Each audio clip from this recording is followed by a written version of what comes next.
Autoline After Hours is brought to you by Bridgestone, your journey, our passion. And by Hyundai. See what makes Elantra so nice. Check out its style, interior space, fuel economy, and popular features now. This is Autoline After Hours with Gary Vasilash, episode 255 for August 29th. Plugins, spin loss, and powertrains of the future. Watch Autoline After Hours live at Autoline.tv every Thursday at 6 p.m. Eastern Time or 2200 GMT. You can subscribe to this podcast for free by searching for Autoline in iTunes, Stitcher, or by following the links on our website.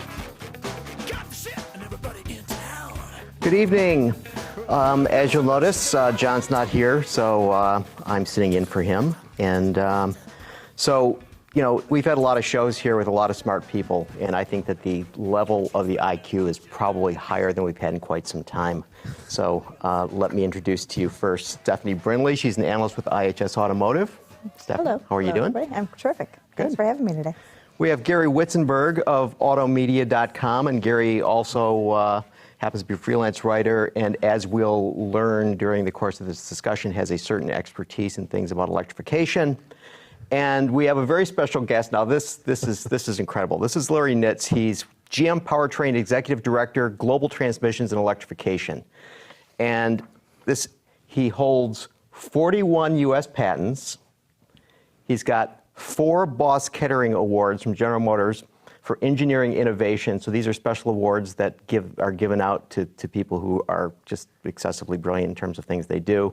He's got a Bachelor of Science from Kettering University and in electrical engineering, and a Master there you go.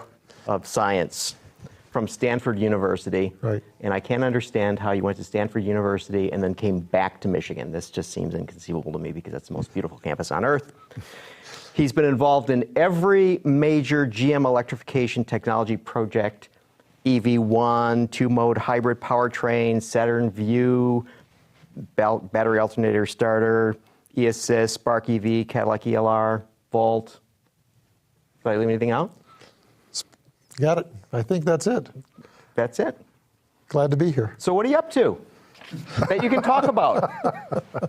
Well, there's all kinds of great and exciting things that we continue to work on at GM in the electrification space and in transmissions too. That's right, the new 8-speed transmission. That's right, the new 8-speed that we just introduced in the Corvette Stingray. Mm-hmm. We're really excited about that. It's extremely smooth, quick, precise, wonderful shifting automatic. In fact, some say the true enthusiasts like the manuals, but the automatic will actually out-accelerate the manuals now. Mm-hmm. So really excited about that work. Yeah, so Gary and I, maybe, Stephanie, did you have a chance to drive it last week? I did. Last week we drove it, yeah. I love the car, and the new 8-speed makes it even better. It really does, both for fuel economy and for performance and for drivability all around. Right. We've integrated a number of different modes into that. There's sport mode and track mode, really exciting modes that a customer can play around with. Paddle shifting, super fast paddle shifting. And it's just an all-around fantastic experience for our Corvette owners. And then plus there's the whole issue that you guys had to do some very clever work in terms of packaging, because you wanted to make the package for the new 8-speed transmission to be the same size as the package for the 6-speed transmission. Right, right. So how do you innovate your way into more in the same box, so to speak? And we have computer solvers that come up with different ideas on how we hook up gears and shafting to make it all work. And one of the outcomes of that computer solver was this arrangement. And so we worked through the possibility, could this package and fit and everything else? And in fact, it could. And so we went on the mission to get that done on time for the Corvette Z06 and Stingray. And it's just a terrific device now. So speaking about things like transmissions, I mean, how do you decide whether you're going to be doing a development internally or say, okay, we're going to go to a company like ZF or someone else to provide transmissions? Well, we make and buy transmissions, largely make for cost efficiencies. We are one of the largest transmission producers in the world, largest gear producer in the world, I think, by most standards. And so we have a big infrastructure of building high quality, cost-effective automatic transmissions. And as we look to the future, we look at different arrangements and decide, do we want to build this one or do we want to buy it? We tend to buy our niche products, and we tend to build our core products. Okay, but Corvette seems sort of niche-y to me. Yeah, but the 8-speed will be used beyond the Corvette. We already announced it'll be used in our full-size trucks coming up this year. And so we're real excited about how we can build a family of products too. We don't just build one for one specific application. We'll build a family that use the same control system, the same mechanical arrangement, maybe packaged in, small, medium, and large, and have different parts inside to flex for the specific applications. Yeah. And why the number 8? Why not 7? Why not 9? I mean, is there some magic there? I was in the transmission business before I ever got in electrification, and I can remember going from 3 to 4, and I can remember the studies that we did and said 6 is all you could ever possibly need, and diminishing returns beyond 6. But it comes down to, can you package more gears, get more efficiency, more performance, and low spin losses? Spin losses are super critical. When you're taking the power from the engine and delivering it to the road, spin losses matter a lot. They're one of the biggest elements in achieving great fuel economy. So we can have and create, 8, 9, 10, 12-speed transmissions, but the key is to do that cost effectively and with low spin losses. And so our 8-speed is arrangement that we like real well because of its low spin losses. On the Corvette, we're almost 5% better fuel economy than the 6-speed just for the transmission. So it's pretty amazing. It's a big hit there in terms of what you're able to achieve through that one. Exactly. Anybody? If we're talking transmissions, how much of a challenge was it to get it to take all the torque of a Z06 coming up, for example? Yeah, 650 pound-feet of torque, 650 horsepower. Pretty exciting ride by any standard. And you're right. These are planetary automatic transmissions, which typically can carry torque very effectively, very cost-effectively and space-effectively. But packaging 8 gears, 8 speeds, with the clutches needed to do that and have them synchronized properly really becomes a controls challenge. It's a packaging challenge and a controls challenge. And the controls have to deliver that super smooth shifting, super fast, super refined shifting that you talked about, Gary.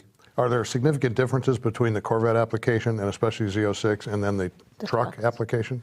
There's packaging differences. The transmission in the Corvette is driven by a torque tube, and it's physically located in the rear of the car, where the truck is obviously a conventional engine transmission arrangement. But the inside of the transmission, there's a lot of commonality. And the controls and how we do the basic work of shifting is pretty much the same. Okay. So we have a question from the chat room, George from Sunnyvale, which is not far from Stanford. That's right, George. So why has GM not embraced dual clutch transmissions? And when will the new 10-speed automatics become available? So the 10-speed is the one you're working on with Ford. That's right. Okay. So DCTs. Well, I can't talk about the 10 speeds, but we are. We did engineer our own DCT, and we're launching it soon in China. It was announced maybe mid-year this year, I think in about June with our Chinese partner. And so there will be press events soon in China, and then the launch of a new vehicle in China with that So what's DCT. the advantage of a DCT versus a step gear transmission that we're more familiar with? Well, DCT, think of it as kinematically like a manual transmission. but it's set up that one clutch does, say, 1, 3, 5, 7, and another clutch controls 2, 4, 6, and maybe reverse. And you can set them up in 5-speed, 6-speed, 7-speed, forward, and 1 in reverse arrangements. This particular DCT that we've done is a 7-speed forward and 1 in reverse. DCTs have good fuel economy, low spin losses as well. Spin loss is super important. But we've been able to also make our planetary automatic transmissions have almost the same spin losses as a DCT. And fundamentally, we have a big infrastructure to build them cost effectively. So we're going to do both. Wasn't the DCT a packaging challenge for Corvette, though? It would have to have been larger? Well, this is a front drive DCT I'm talking about that we're doing for our partner in China. And so... but that was one reason not to do it on a Corvette, for example. Yeah, the packaging of the 8-speed is super. Somebody mentioned putting it in the same physical space claim as the 6-speed. So exciting times in the transmission world and the electrification world as well. So did you have any weight loss with the packaging situation? Yeah, I think all in all, the 8-speed was a couple of pounds lighter than the 6-speed, and physically in the exact same dimensions. So you talked about DCT for China. I mean, does that translate that we'll see the DCT here on something? Well, you know the story of DCTs in North America. The dry clutch DCTs don't really have the same kind of behavior that a normal automatic has, and some of our competitors have found that kind of challenging to get Americans thinking like maybe Europeans or other markets that may be more manual going to automatic. Once you've had the torque converter automatic, you have to really give a customer that.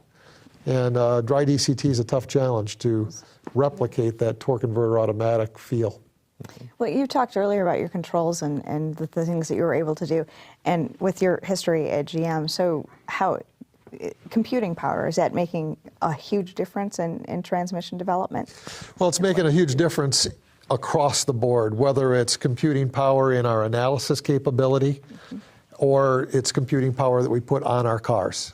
It is an amazing revolution in microprocessor technology that's allowed what we thought was not controllable to now be controllable. Right. What we thought was not observable through math models that are running in real time to be observable. And the Volt, for example, uses a real-time fuel economy optimizer.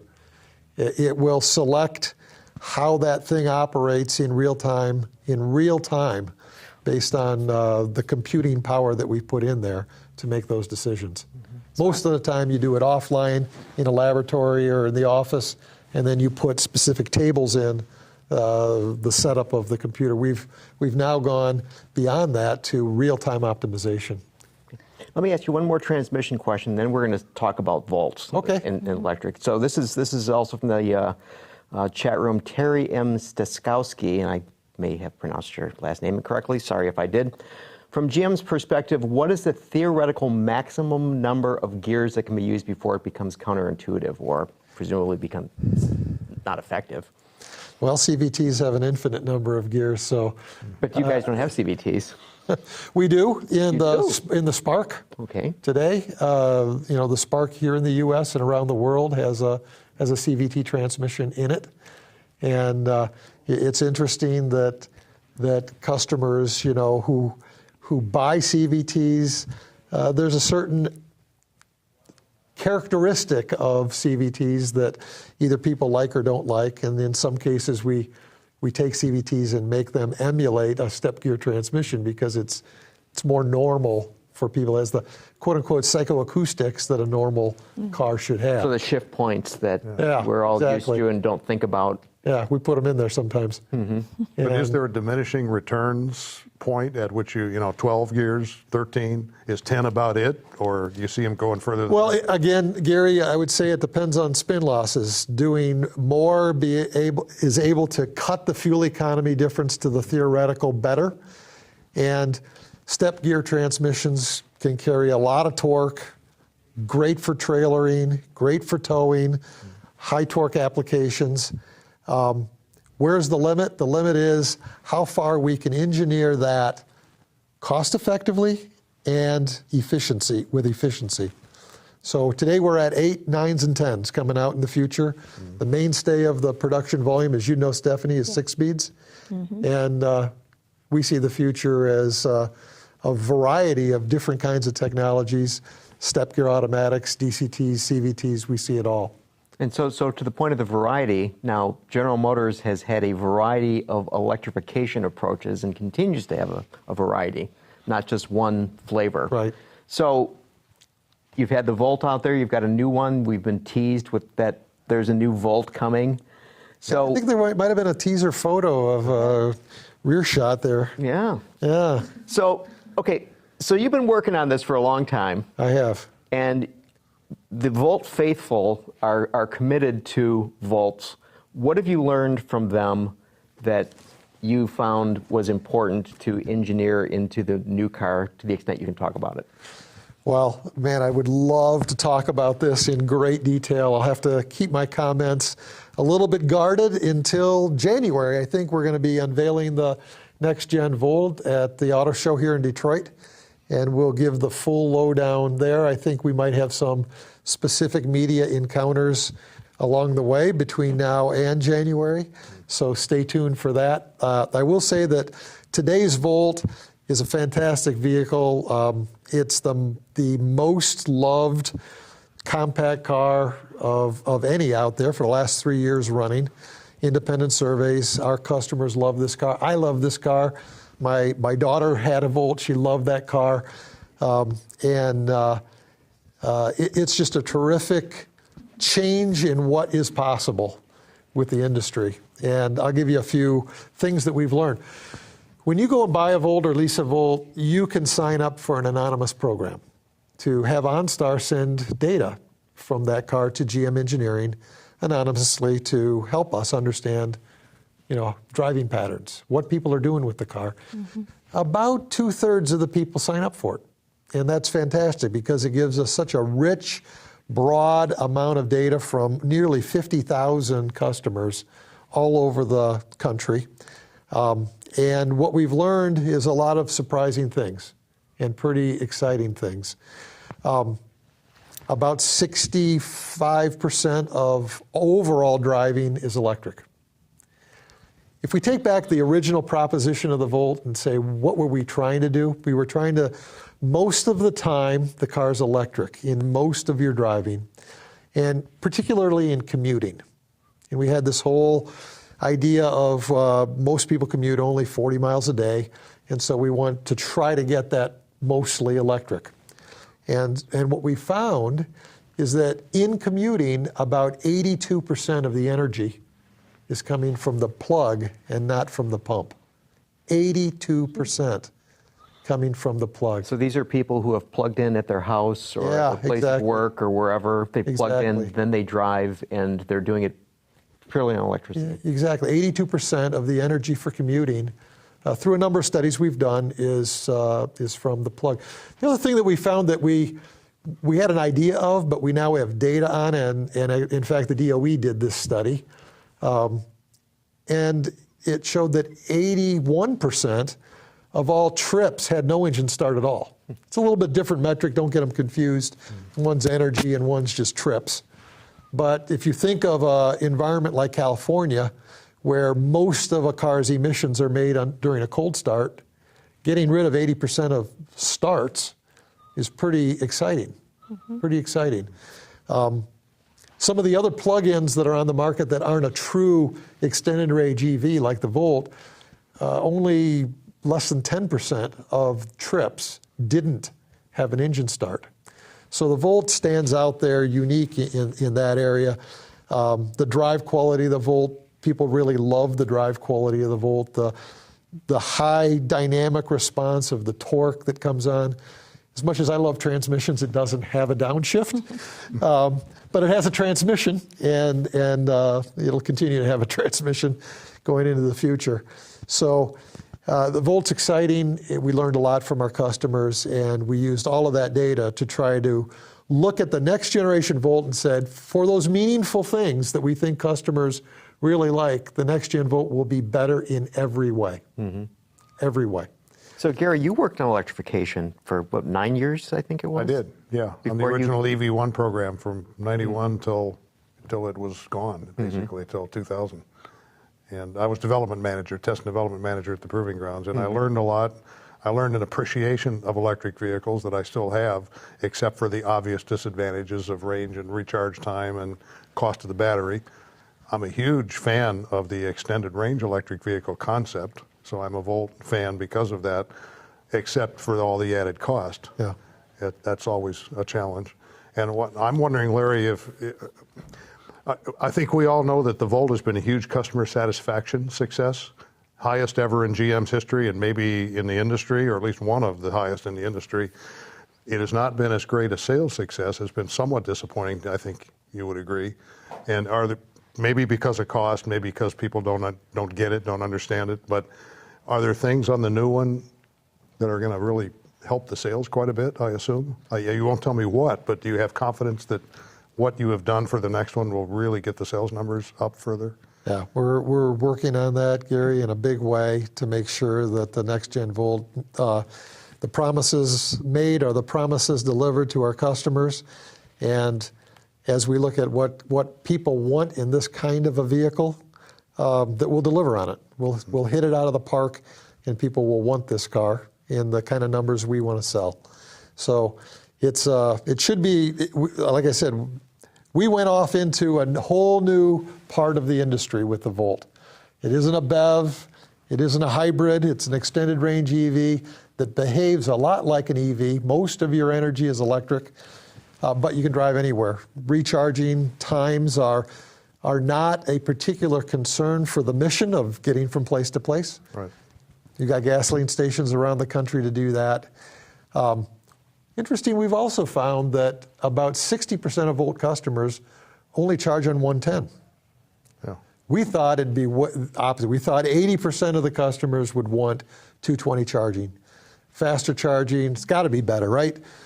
Well, it turns out that a lot of customers spend the times with their cars at home, and we've done a lot of studies on where are cars when they're not being driven. It's kind of an interesting plot. Day by day, every day of the week, we can see where cars are, and they're home a lot more than I even thought about. But half of the vehicles are home at any one time, period. And when they're home, they're mostly plugged in. So, Exactly. And it's overnight, so it doesn't matter how long it takes. So 8-hour charge is Not so perfectly acceptable Yeah. for the majority of these customers. I see that, as Gary points out, the satisfaction has been really high, but how do you get more conquest? How do you convince more people to understand and teach them about this technology such that they'll accept it or try it? Because it doesn't seem to be an issue of people being happy with it once they have it. Right. But there still is a concern or a reaction with people not apparently understanding all of the benefits or not being willing to take it that extra step.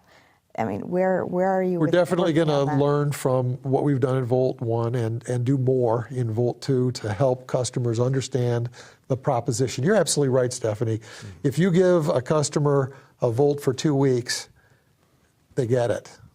They get it. Like I've gone this far, and I don't. The tank is still full.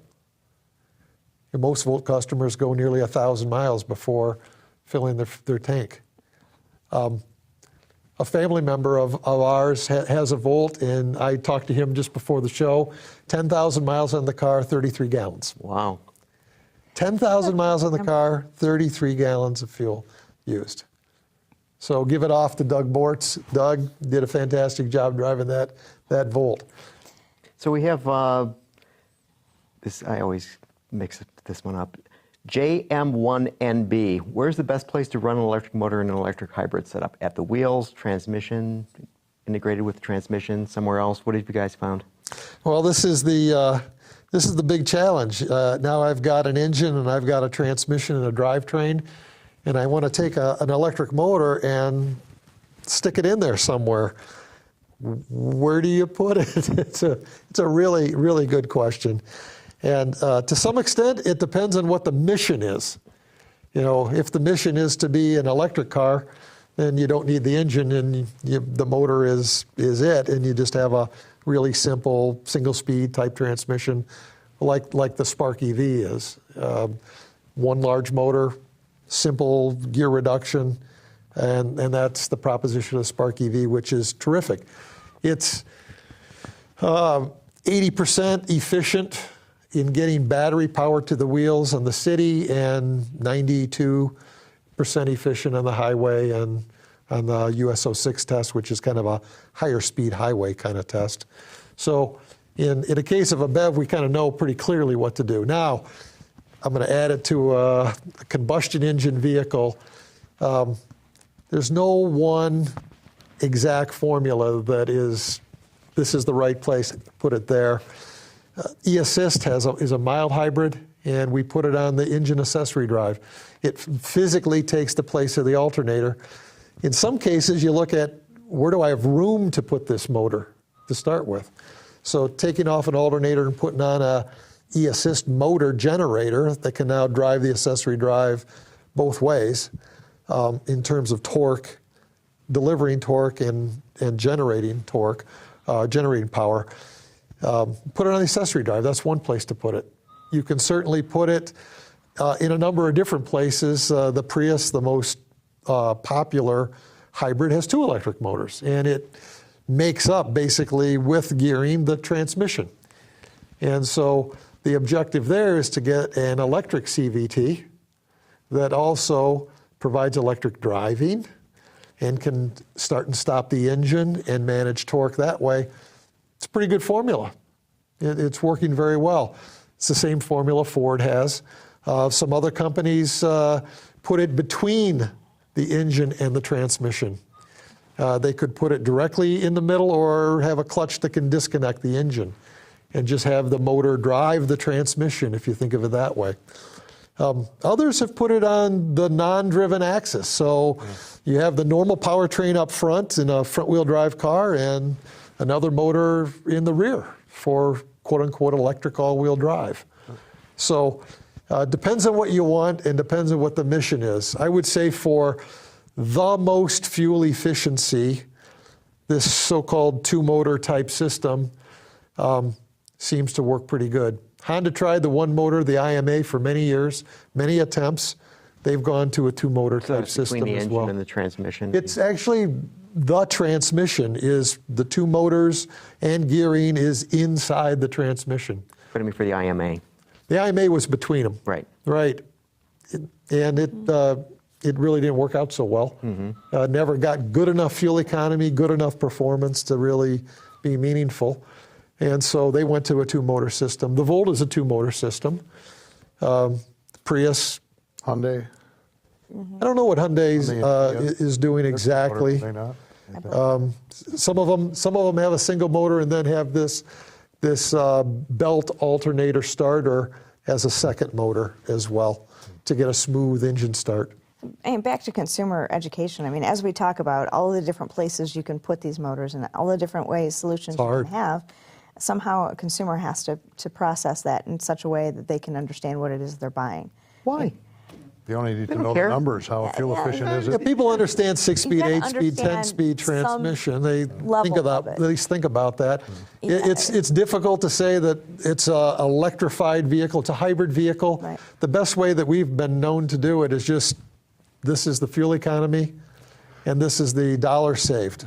And people probably get the dollar saved even more than the miles per gallon, because that's what they're really going to save. That's the proposition. That gets them into considering it. Yeah. But once you're living with it and understanding it and convincing them to spend more money on it, because it costs more money to get, you're getting the savings at the end, but it costs more money to do it. And to get over some of the hesitation to it, And there's Stephanie, a lot to complain. you're right. The Volt label does not describe to a customer at all what they're getting into. It doesn't. It was never really intended for this kind of a vehicle. It describes what it can do under circumstance A and circumstance B. It tells you how long EV miles you have, 35, 38, and it tells you fuel economy when the engine's on. It doesn't tell you heuristically, oh yeah, and every time I plug in, I get more of those EV miles. Right.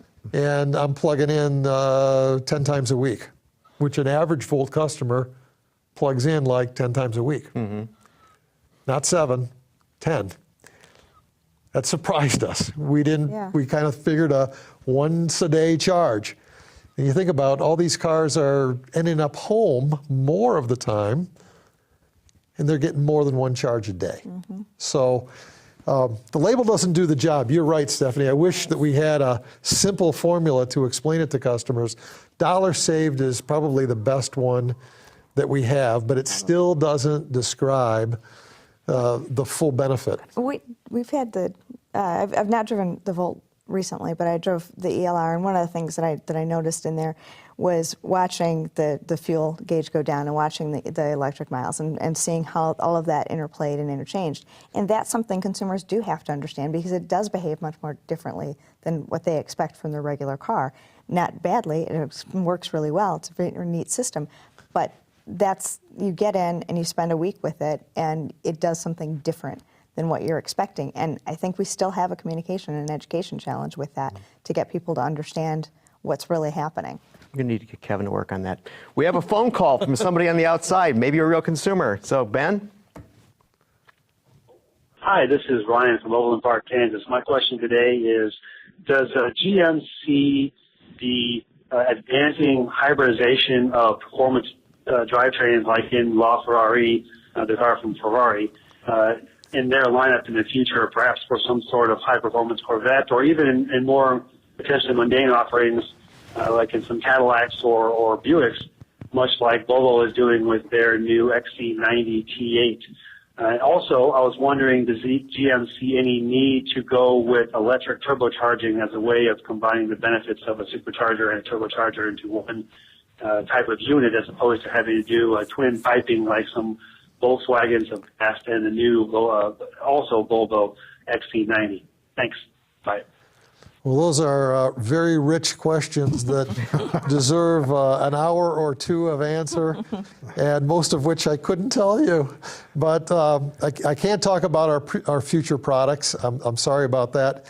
But I will say that these electrified vehicles are arguably 3% of the market. So we're just starting. The need for fuel efficiency we don't see it ending. We see it continuing to grow, not just here, but around the world. Irrespective of the fact that will we have a lot of oil available or not. I think we talked to some oil company leaders not so long ago, and they led me to believe that it wasn't a matter of is there enough oil, but rather is there enough atmosphere to take the CO2 that we're delivering to it. So I think the electrification of the automobile as a way of getting better fuel economy will continue to grow. It'll take time. It's not going to happen overnight. It'll come in various forms. It could come in the forms of battery electric cars, hybrids, electric turbos. That's a pretty interesting proposition. There's a lot of folks talking about that, just how that benefits the cars you can put your mind to and try to think about. But we're going to see more electric motors on cars for both accessories and traction over many, many years to come. Okay. Well, with that, we asked you for a half hour of your time. You gave us more than a half hour of your time, and we'll have to get you back when we can talk about this new Volt. I'd love to. Coming out. I'd love to. And maybe spend an hour talking about these other subjects of electrification. So, Larry Nitz, Executive Director of Global Transmissions and Electrification from General Motors, thank you very much for your time Thanks today. for having me here. Really appreciate it. And we're going to go to a break. There's only one car company in America that's never made a single car. And while you won't find Firestone cars on any showroom floor, They're out there, running better, faster, stronger, longer. No, we don't build cars. But make no mistake, Firestone is a car company. So whatever you drive a Firestone. And we're back, and presumably this time you can hear me, as there were some issues earlier. So, okay, let's talk about what's been going on news-wise. The big news, I think, one of the things, Kia announcing that they're going to spend $1 billion on building a plant in Mexico. What do you guys make of that? Well, it's not a surprise, because who isn't? Who doesn't have one, or who isn't going to have one, for all the obvious reasons? And what are the obvious reasons? Well, it's North America, and yet it's much less expensive, labor-wise, and so on. I'm not an expert in that area, but it seems to me that's just Labor kind of the cost norm. is- these Well, days, and it's right? not just labor cost; it's the fact that it's a skilled workforce. Yeah. For the most part, Right. so they've got workforce down there that is skilled with automotive trades and that. So it's not just less expensive; it's also skilled. So we got Honda building fits down there. We're going to have Daimler working with Infinity. Infinity on, what are they going to build down there? The Q30 and the CLA and the GLA.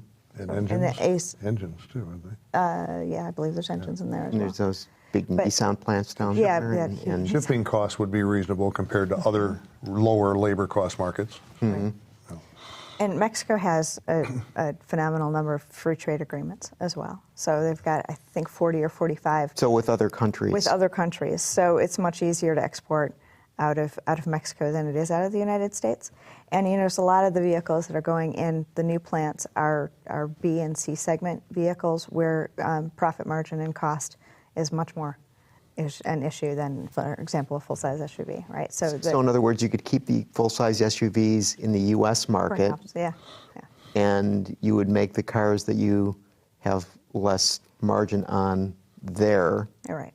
Where you've got not only a less expensive labor force, as we talked about, but you have the ability to send that product not just to the United States, Export but to other also markets. to South America. There's better export agreements with Europe and with Canada and several other places.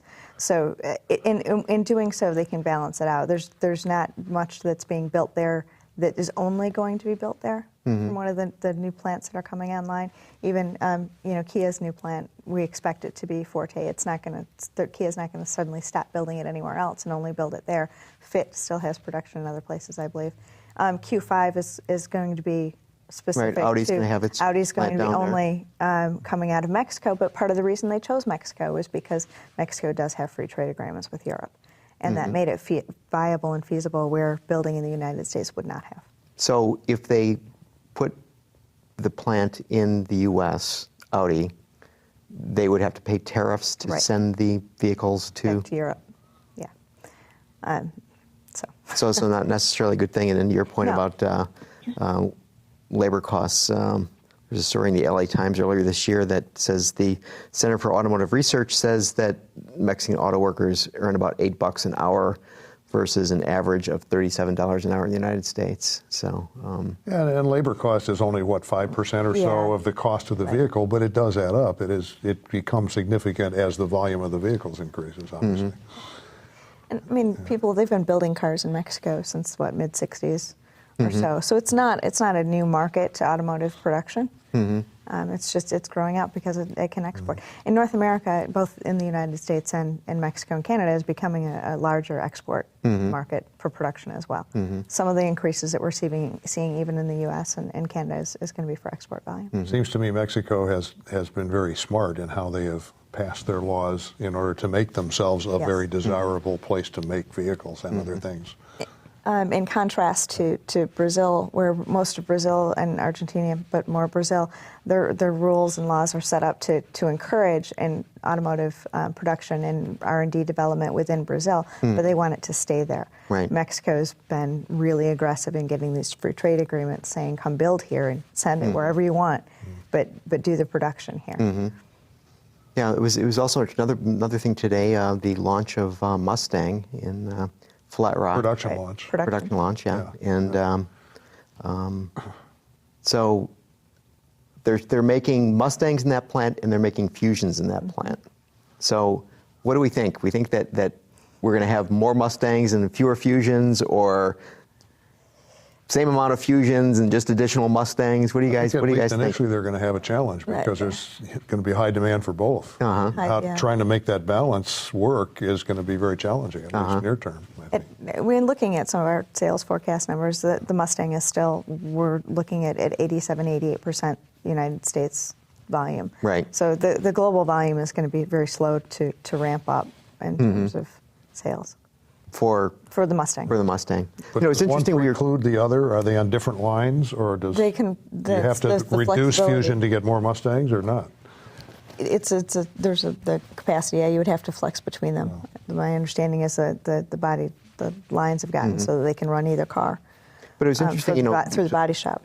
We were talking earlier about the Corvette, and we learned last week that the sales of Corvette far exceeded the expectations that they had originally planned for the first year. Yeah, and they were saying something like 36,000 units, and they had been used to selling 1,000 a month. And so suddenly, so they didn't have shutdown. They didn't go on vacation. Yeah. They were just building Stingrays. Well, old car versus new car, and people have been waiting for this new one. And then when they started reading and hearing how good it was, the floodgates opened, so to speak. And Mustang and Fusion, the Flat Rock plant too, is right now 2-shift.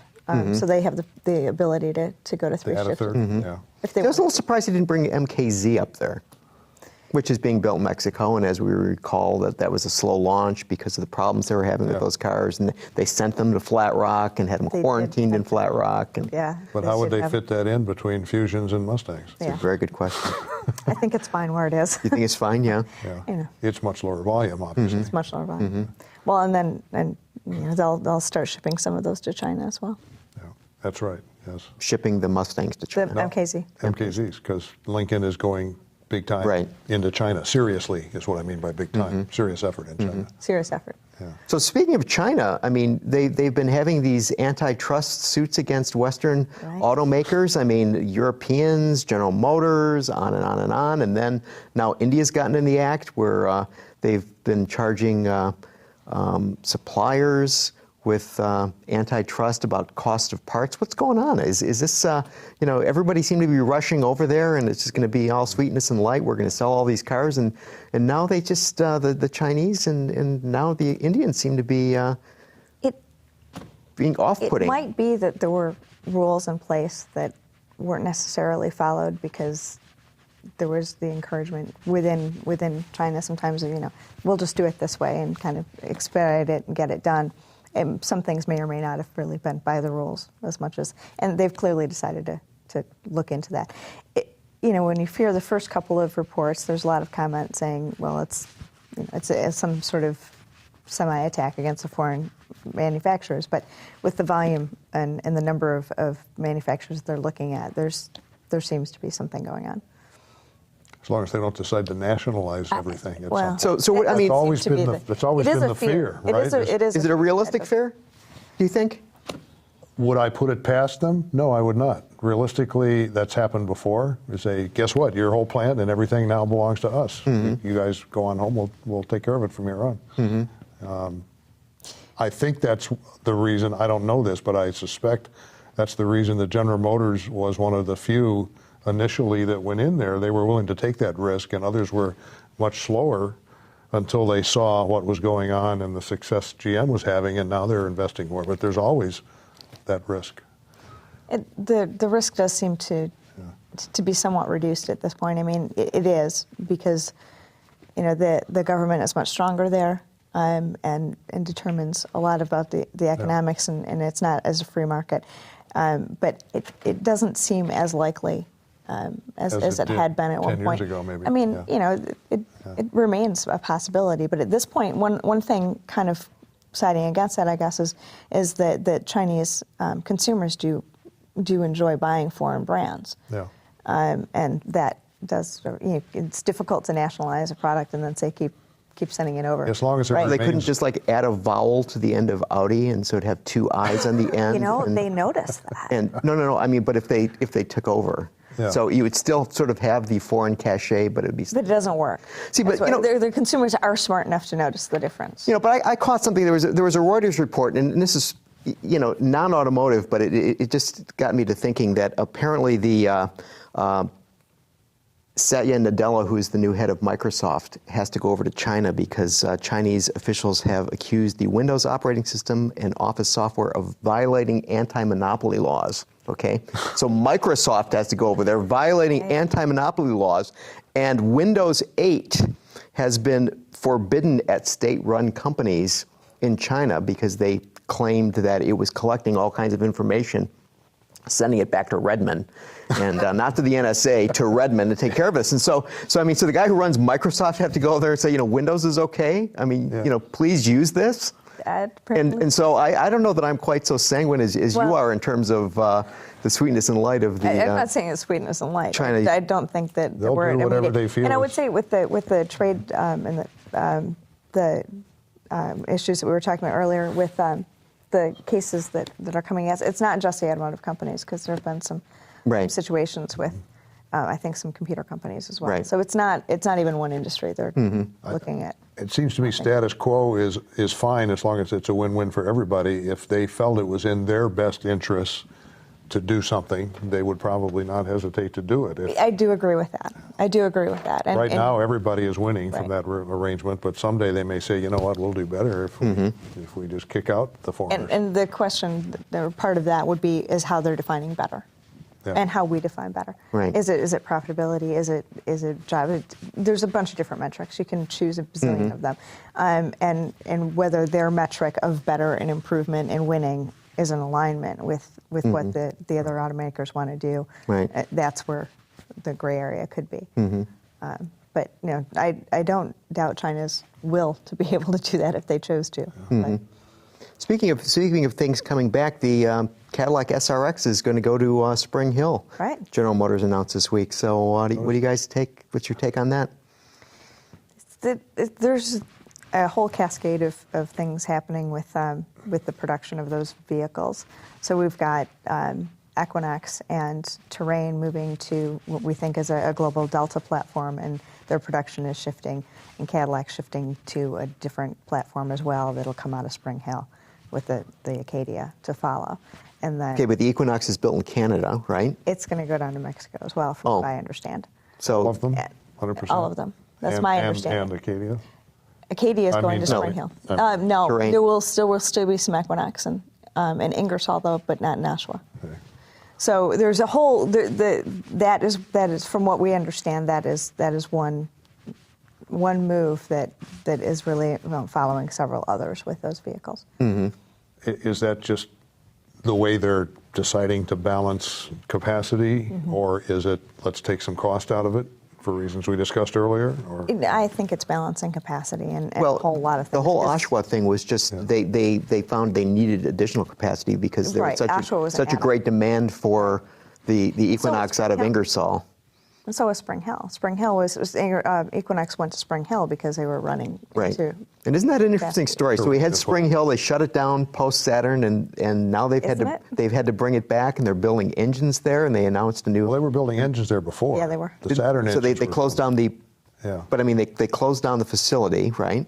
They did. I mean, it was shuttered, and then they brought engine Equinox, production yep, there, Engine first, and then Equinox. and then Equinox there, and now they're going to be, adding another engine there. But I think there was always a lot of internal discussion about that's such a great facility. Why would we not continue to use it or go back to using it? And I kind of always expected they would, and here they are. It's a great place to build cars for a lot of reasons. And engines. It's the cyclical nature of the industry, too. I mean, And I don't know whether they made the decision to close it or the government task force made the decision, told them to close it. When all that was going on, which brands do you shut down? Which plants do you shut down? Who knows? Yeah, I don't know what the answer to that question is. Oh. Well, this has been going so well, didn't even notice. It's time for another break. Wow. So, Ben, please take it away.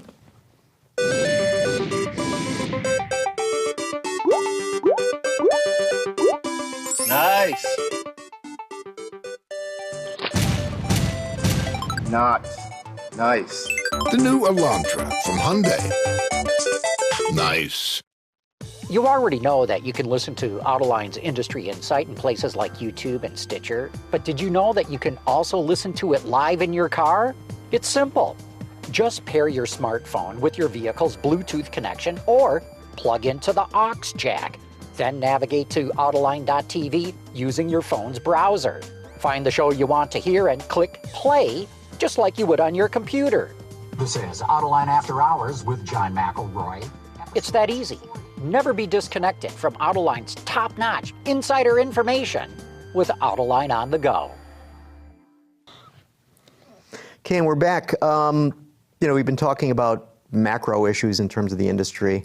Let's deep dive in a little bit here to some product-related questions. And so the Acura TLX, their big hope for getting a sedan, a sporty sedan that will resonate with the market in the way that some of its previous products haven't. So, Gary, you just were driving it yesterday. Stephanie, you drove it a couple of weeks ago. Mm-hmm. So let's get your impressions. Great, a product question. I love it. I've not been a huge fan of Acura sedans in recent years for a number of reasons, beginning with the front end styling, but there were lots of other issues. I mean, it looks like a giant potato peeler or something in the front.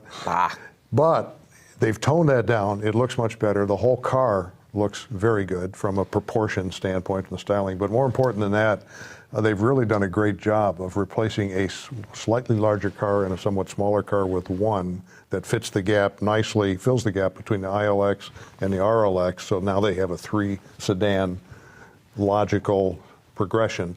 But I think we were all very impressed with the way the thing drove, both dynamically on some very curvy and sometimes rough roads and driving it fairly aggressively, and yet the ride is good. 2 engines, a V6 and a 4, 2.4 liter 4, outstanding. One's got an 8-speed automatic, one's got a 9-speed automatic, getting back to what we were talking about. Right. And I was so impressed with the 4 in terms of its output that my thought is, why would you need a V6? Mm-hmm. And it does the 4-wheel steer thing, the power all-wheel steer. Power all-wheel steer. Pause. But it really works. It's very subtle. You don't notice it working. You just notice how well it works and how well the thing handles. And that is on the 2-wheel drive, front-wheel drive car.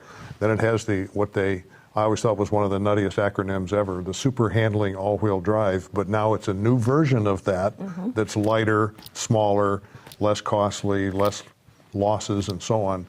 And maybe that's the reason to buy the V6 is because you can't get that with the 4 yet, but that's also an outstanding. So bottom line is, it could be a turning point for them in the sedan market. They've not been doing well in sedans, so pretty well in their crossovers, but not the sedans. Yeah. This could turn it around for them. What do you think, Steph? I would agree. I think the size issue too is really nice because it's not just that it's logical, but it is a good size for a family. It's a good size to drive. It's a good in-betweener. And I mean, I agree, power and handling wise, there's no reason to take the 6 over the 4. The one reason I would say is that the 6 was a little quieter, a little bit more refined in the all-wheel drive setup. So that comes down to more choice. And of course, the 4-cylinder is more likely to be the volume engine in this kind of a lineup anyway. But they did a really nice job with the styling on the car. The interior I liked a lot better. They've kind of got a grip on managing the number of buttons that Acura has, because there have been Acuras where I think we counted about 56 one day. It was a little overwhelming at some points, and that's toned down quite a bit. It's a pretty nice balance of touchscreen and buttons with a non-touch screen up above. I'm still not sold on the 2 screens, but they've made it work pretty well. I just got out of a Civic with the 2 screens, and I sort of liked that. But I wondered, why do you need a tachometer in a Civic? I didn't understand that, the big tach. But to the point of buttons. That of a lot of cars. But I mean, to the point of buttons, I mean, one of the things that disturbed me about the Civic, I mean, it's like one of the only things that disturbed me about the car is in terms of the interface, that if you wanted to turn the volume on the radio, and those of us a certain age, we all like knobs, and you just have to touch. Yeah. But then again, if I have an iPad, there's no knobs, and I'm completely familiar with it. I can figure that out, but I'm just on a car. I had a problem with that. But so another thing, Gary, you and I were just in Virginia earlier this week, and we drove the Volkswagen lineup, and I think notably the e-Golf, sort of keeping with our E theme this evening. I was quite impressed with that car. I think that the electric version of the Golf is just really an outstanding execution. I drove the e-Golf Euro version back when they did the Golf introduction launch. As did I. In California. And I spent a lot of time with it, and I was pretty well impressed. Again, I like e-cars in general, and this is a good execution of it. I did not, regretfully, get around to driving the e-Golf American. This because I focused on Jetta, which is their best-selling car and also very substantially improved. So, and I'm going to be reviewing that one, so I had to spend more time with that. But does the e-Golf American spec differ much from the Euro spec if you've driven them both? No, I like that they have an adjustable regen thing, so you can say I want a lot of regen, so I don't have to use the brake much, and it puts more energy back in the battery, or I can use less, which is less annoying to me to have a smoother. Yeah, and they actually have 3 settings on it. So one is basically normal, and then you have it's like Eco, and then you have Eco Plus. And the thing is, when you go into Eco Plus, there's an announcement on the screen that says, your performance will be severely degraded, and your climate system will not work. You know what I mean? It's just like, wow, great. I think I'll use that. I mean, there's nothing like driving around and be like, please, car, go. And please, car, cool. But that's a choice you make. You want range or you want air conditioning. Right. I mean, but still, I mean, it's an interesting car, and they're doing some interesting things. So, from James S. Welling in the chat room, where and when do you, Stephanie, think we'll first be able to ride a fully autonomous car? And you can chime in. Oh, boy. Boy. I think we've said 2025 before we've got any on the road, but it's still a long haul from there, even when you get something. We still have a lot of questions in terms of insurance, in terms of liability, and even with Google's test car, they had wanted to do the test with no steering and brake, and California has pushed back and said, okay, wait, we're trying to be really aggressive on this, but you're going a little farther than we want just yet. So they have to kind of change their test process a little bit. Well, yeah, so California just came out with a new ruling that's saying that all cars have to have a steering wheel and a brake. At least the autonomous, I think. But it's all cars, so that would include autonomous cars. Yeah, I think that they're not the only state or country to have that rule, but it's still a lot out there. What we are seeing is a lot more application of the systems that are enabling autonomous. I mean, we had drove the Mercedes S550 a couple of weeks ago, and it's pretty impressive how smoothly the lane keeping assist and the direct steering. Christian's going to get mad at me for not saying it right, but the anachronism for that. But the system works really well. I decided to see what the whole commuter traffic would be like, and for a few miles, just didn't touch the gas or the brake, and you have this really gentle hold on the steering wheel. If you let go of the steering wheel, it gives you a light and says, I don't know how it's telling. Just drive your car. I don't know what sensor it was using to know that I had my hands on the steering wheel, but it did. But I felt that situation really made for a less exhausting sort of stop and go driving situation. It wasn't so much that you could just say, forget it, I'm not going to pay attention to driving the car, but it took a little bit of the stress out of the whole situation. Gary, I bet you like to drive your cars. I have very mixed feelings on this whole thing. I bet you just I like to drive. On the other hand, I've come around to saying semi-autonomous could be good for exactly what you're talking about. Commuting sucks. Creeping along in traffic jams. As our friend Jim Hall once said, I'd love it if I had a car that you could pull up to the mall, it would let you out and go park itself, and then you call it and it comes picks you up again. Those things would be good. On the other hand, I think the major objective of a lot of people is to take the driver out of the equation, and the cars can't hit each other, so you have crash-proof cars. But has there yet been a crash-proof computer? I mean, do I want to turn over my life to the reliability of not only the system in my car, but everyone else's car, and read the newspaper and just assume that it's going to be all good? I don't think so. Well, which is why drivers are fallible, computers are fallible, everything is fallible, and maybe our phone system will not be fallible this time. We have a call. My name is Clem Zarowski, Delmont, Pennsylvania. My question is, who is doing the best, smartest deal? Ford with their all-aluminum pickup, or Ram just putting a diesel engine in their steel pickup and achieving high mileage. Thank you very much. Okay, so that was interesting. The Consumer Reports came out and said the Ram 1500 Eco Diesel was, as of right now, the best full-size pickup on the market. For fuel economy. Well, they just said basically overall they said Yeah, this is the best thing. But the interesting aspect is that they don't take price into account when they make that calculation. The other interesting aspect is I haven't seen the numbers, but I've been told that there is a 1-point difference among the three. So Ram's here at 26 points and Ford's at 25 and whatever. If you finish first, you won. You won. If you finish third, you might as well not have. They're all good. Right. The domestic pickups are all great these days. To the gentleman's question, I think we don't know yet. The jury's out on the F-150. Yeah. Ultimately, that might be the better risk to take, and it is a huge risk, but it may pay off, and maybe everybody will have to go that direction to get there for CAFE. Mm-hmm. And that's the thing. It's a long-term game here. I mean, the decision between aluminum right now and diesel and the Ram addresses the next couple of years. Really, the harder work is going to be for. Why would you not do both? Why would, ultimately? Well, yeah. But aluminum is adding to the price of your truck. Diesel is adding to the price of your truck, and so combining the two things is like. It's enormous. I mean, it's always been the question of why not have hybrid diesels? Oh, yeah, but CAFE doesn't care about price if that's what you have to do. Right. But consumers you have care to about do price. it, and then at some point the consumer says, I'm not going to buy that, it's too expensive. But that CAFE doesn't care at this point. All right, so we're going to end the show. Anything you want to talk about before we leave? I think we've hit quite a few things today. Okay. I think that... August sales, up or down? Up. I think we're about 16.5 SAR for 16.5? August is what we're thinking. All right. Could be a little bit. For the year, we're at 16.3 million, which means the second half of 2014 is going to be stronger than the first. Okay. Do you agree? Yes.